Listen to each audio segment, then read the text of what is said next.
Hello YouTube! This video is about why do we talk about autism anyway?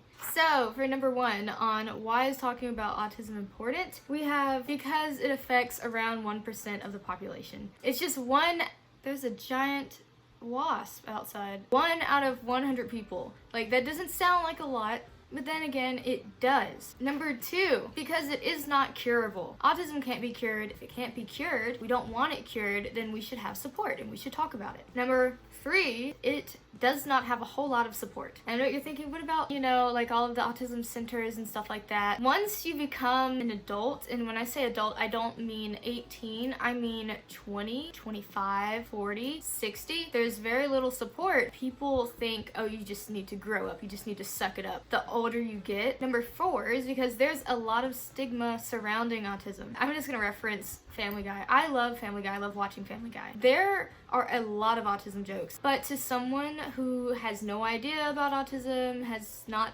known anyone that was autistic, kind of take it as, oh, that's definitely what autism's like, it's just like that. Like, there's this one scene, which is the only appropriate one I will put in here. It's an urban plan for a workable Palestinian state. Are they doing math on glass and invading each other's personal space? That means they have Asperger's, the smartest mental impairment there is. I must ask you to leave. No, he must Asperger you to leave. Is he sad? I can't tell if he's sad. And what's funny is that I don't feel like some sort of genius who doesn't understand boundaries. Like, yes, some of us might not understand boundaries and how close to get to someone, but I don't get in other people's personal space. Like, me personally, being near someone in their bubble makes me very uncomfortable, and so I don't get in other people's space. But it's like, anyone else would think, oh, every single autistic person is like that. But that's not the case. You have to consider that when it comes to autism too. We're also humans, The next reason, why do we talk about autism? Because we are autistic. Number six is because so many of us cannot stand up for ourselves. Some of us are nonverbal. There's selective mutism that plays a part. Some of us who are able to speak, maybe we're afraid of judgment. Number seven, we talk about autism because people shouldn't fear who they are. Being judged for the things that they can't change. That isn't something that we're doing, it's more so how society looks at us. For us to not be afraid of being ourselves, we have to have support from somewhere. And what better place to get support than your own community? Number eight, the reason that we talk about autism is because there are so many people out there who are undiagnosed, just like I was. I know how much it changed my life to find out the truth about myself. If this will impact someone's life in the way that it has mine, then I definitely want to keep going. The next reason that we talk about autism is because a lot of autistics suffer from depression and anxiety. I am going to just place some research here. We're more likely to develop anxiety disorders. So numbers 9, 10, and 11 are rates of depression, which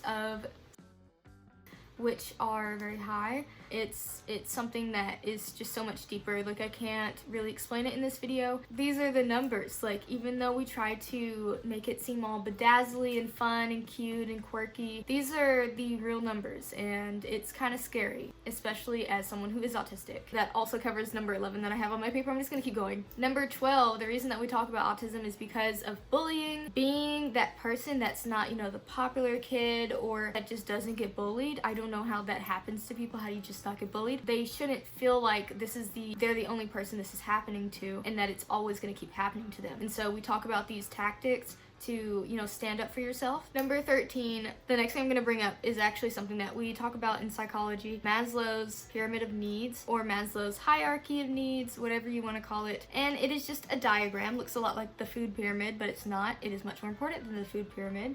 Yeah, I think. Okay, that's debatable. I don't know. Basically, start at the bottom, and if you don't have this base for your needs, if you don't have food, shelter, water, You will die. So there's that, and then it just keeps going up. Like, you reach your highest point of contentment and happiness and self-acceptance at the very top, and you will never reach this, according to his, this guy, without everything else first. We talk about autism to fulfill that. Number 14, because it changes lives, and not just the autistic person's life, but maybe they're married. Not only did you change the life of the person who's autistic, maybe you saved their marriage, maybe you helped them think on their own and save their own marriage, and then the person who they're married to, you changed their their life because they're like, I get to love a person that I didn't understand before, and now I'm starting to learn more about them. I think everything's gonna be okay, and we're gonna figure out different ways that we can communicate better. Number 15, I just keep overlapping my own numbers, but because it saves relationships, and not just dating and marriage, but also your relationships at your job, your relationships in public when you're talking to the barista. I don't know why I'm talking for so long. I'm on my medicine. It like calms me down, but my brain still moves fast.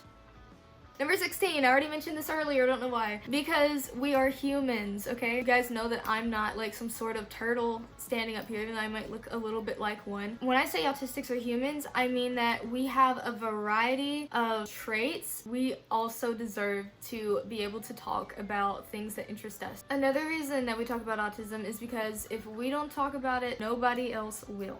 Just kidding. Someone's gonna talk about it, but it's not going to be someone that's autistic. If the people who came long before me and started talking about autism had not started, this would not even be happening right now. I would not be diagnosed. I would still be suffering right now. That's why we talk about it, because it makes a difference. Meltdowns happen when children become a little bit overstimulated. What is overstimulation? What does that mean? What does that feel like? They can tell you a child might start crying when they feel overstimulated. I can tell you that my skin is itching, or my skin is burning, or my nose is dripping, my eyebrows are itching, I can feel them moving, you know, I can feel my clothes touching my skin. I can tell you all this stuff. Someone who's looking from the outside in cannot just tell you that because they're not there. They're not feeling it. They're not experiencing it. And lastly, the reason that we talk about autism, and I'm so glad to have gotten through this whole list, we talk about autism because we know that we can achieve great things. I know that you can achieve great things, and it's something that I didn't used to believe at some points in my life. It's usually like back and forth, I'm not gonna lie. There's so many different realms for success. I think that because of society, we think that success is like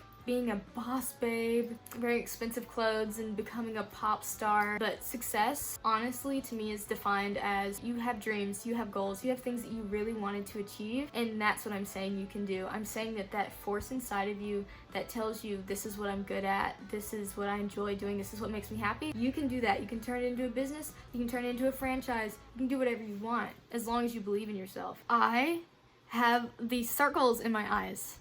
I believe in you guys, and I just really wanted to share this video with you. I hope that you guys enjoyed this video. Please let me know what your favorite point was, and please elaborate on it if you feel comfortable, and I'll see you guys in the next one. Thank you so much for watching, and bye.